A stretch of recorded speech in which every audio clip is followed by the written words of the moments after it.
goes to Pasco, short of the first down.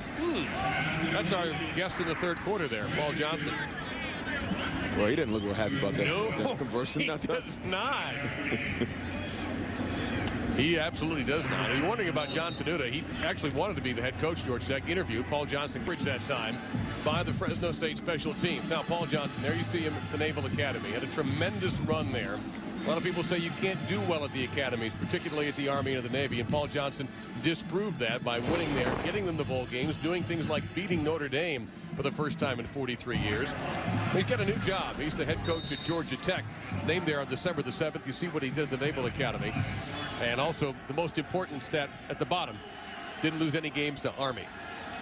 Calvin Booker is the quarterback for Georgia Tech, the junior from Atlanta, Georgia. And we talk about Paul Johnson because he's kind enough to join us. The new head coach at Georgia Tech, I guess in about another 90 minutes or so, is when you'll officially take over. What do you think of what you see here? Well, I think it's been a little disappointing for the guys out there, but, you know, it's in a tough situation with the way things have gone down, and I'm sure they'll continue to play hard and fight hard. Now, why'd you decide to come here? Because there's going to be, you think of Avery Roberson, by the way, who was injured and suffered what we think might have been a concussion, but at least he's walking. Why did you decide to come here? You could have stayed in Atlanta and kind of taken this in from a distance. Well, I just felt like it was important to come and show support for the players and not only the guys who will be returning, but also the senior class. And, you know, I flew in last night, and I've tried to stay out of the way the best I can. And, you know, just here to do whatever I can as a fan, really. Have you ever been in a situation like this where you've kind of walked in and had to actually watch your team play a game that's not quite your team yet? No, this has been a little different the last 3 or 4 weeks. You know, this game, watching Navy play was tough, and but you know, I think that this staff started the season and they needed to finish it, so it's a situation that hopefully, you know, in a few minutes it'll be over, and starting January 2nd, the team will be ours. That was Tyler Klutz who came in there and batted down that pass by Calvin Booker. Coach, now I'm sure you have had a chance to evaluate your players in practice, and you've watched them a little bit on film. But what are you trying to accomplish by coming out to Boise to watch the team play? Are you trying to evaluate your coaches, or are you trying to watch more players in game-like situations? Well, really, I'm just here, you know, more for support than anything else. I mean, all these guys will have a clean slate with me and with our coaching staff, and we'll start over.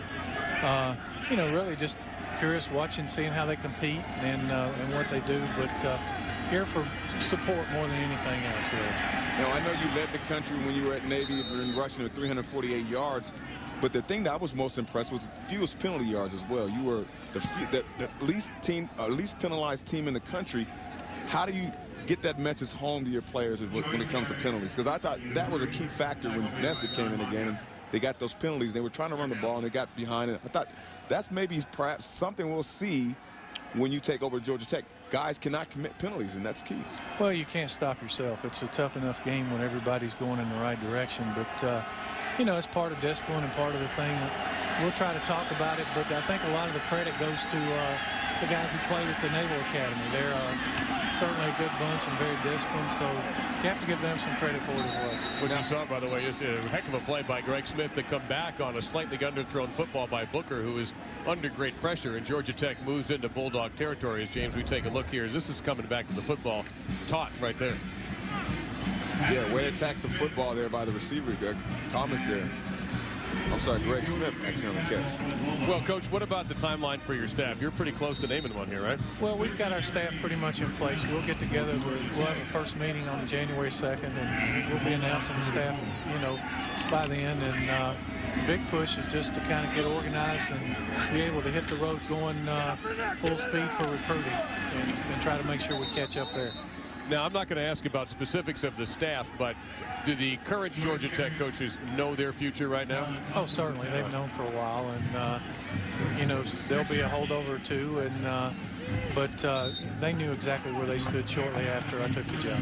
Have you had much contact with the players since you took the job?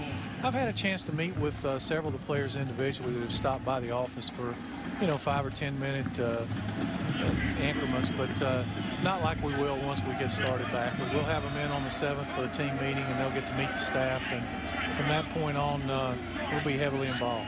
Coach, final question for you. We are very, very grateful for your time. I'm sure you've already heard, well, this offense won't work in the ACC and all this other stuff. What do you react to that? How do you react to that? I just think it's funny. I mean, it's, you know, we've played, while I was at the Naval Academy, I think we played 26 or 28 BCS schools, and it worked well enough to average 30 points against them. So